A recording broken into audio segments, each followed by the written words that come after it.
banks of the historic Danube River lies the beautiful city of Budapest, which is in reality a combination of what was formerly two cities, Buda on the left bank of the Danube and Pest on the right, as we see it here.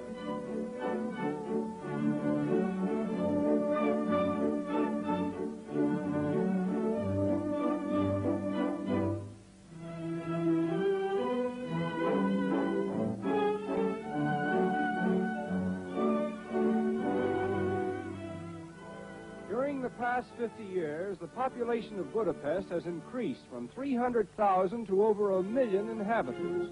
And being the capital city, it supports one of the largest houses of parliament in the world. A fitting home for the government of a nation that has lived through over 1,000 years of interesting history. And this reminds us that Hungary was formerly an important part of the great Austro-Hungarian Empire, which was disintegrated as a result of the last war, all of which is uniquely illustrated by a floral map in Liberty Square. The section shown with light flowers represents Hungary as it is today, and the boundaries designated by red flowers shows it as it was before the Treaty of Trianon. Naturally, the people of Hungary are determined to have this treaty revised, and until it happens, they claim a flag will hang at half-mast beside the floral map in Liberty Square. One of the most colorful buildings in Budapest is the so-called storehouse of the Hungarian Archives. It contains many priceless manuscripts and state documents, as well as precious examples of Hungarian art and craftsmanship.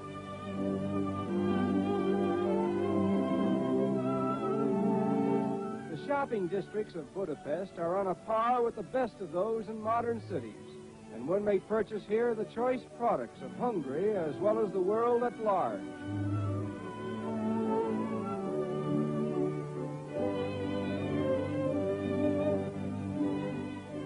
Budapest is one of the few large cities in the world that has not yet suffered from the extreme inconveniences of traffic congestion, and this may account somewhat for the broad and dramatic gestures of the traffic policemen.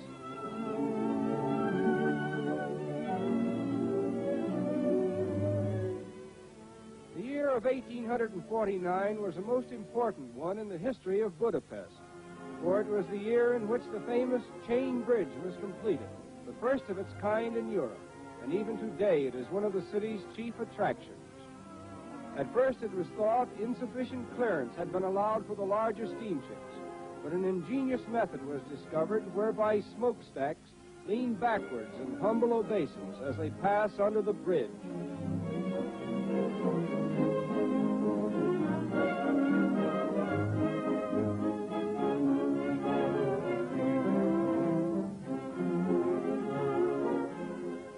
Impressively situated upon a hill in the Buddhist section of the city stands the Royal Palace, built in the latter part of the 18th century during the reign of Queen Maria Theresa.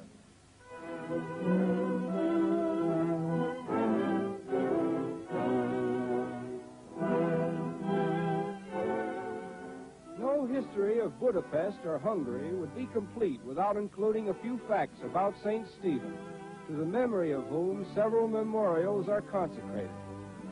About 1,000 years ago, St. Stephen, who is reported to be the real founder of the Hungarian nation, was crowned by the Pope as the first Christian king of Hungary, and by this act, a country formerly under Eastern influence was brought into the fold of Western civilization.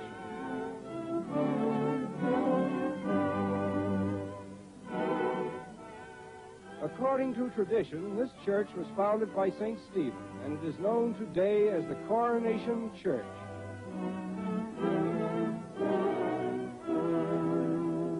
On an artificial island stands the Museum of Agriculture, considered to be one of the best constructed buildings in Europe. Budapest is noted for its colorful outdoor restaurants, where the spirit of gaiety and hospitality mingles with the spirit of music.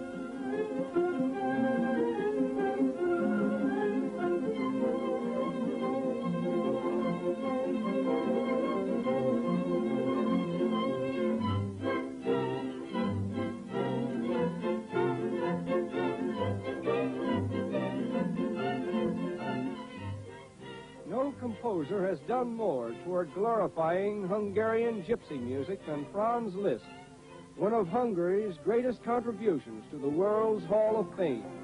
And his immortal music is like a daily prayer to the orchestras of Budapest. On Margaret's Island, there is a thermal grotto in which it is said a holy man once lived and wrought miraculous cures by bathing people in the thermal springs that are found all over Budapest. As a result, the fame of the springs spread broad, and consequently, Budapest has become one of the most popular watering places in the world. This is one of the largest outdoor swimming pools on Margaret's Island, and although it is kept intact by artificial walls, its water supply comes from natural springs under the floor of the pool. It is estimated that 5 million gallons of water flow from Budapest's numerous and variegated springs every day. There are about 80 outdoor swimming pools, and one of the most popular of them is known as St. Gellert's, where artificial waves are created by a mechanical device at the far end of the pool. And now, let there be waves.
This doesn't seem to be the proper time to say farewell to beautiful Budapest.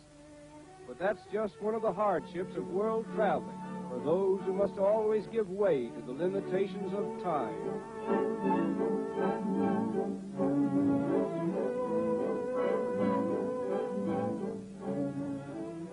So now, with a final glimpse of that famous river which inspired one of the world's immortal waltzes, we will conclude our impressions of beautiful Budapest and waltz away to other ports of call.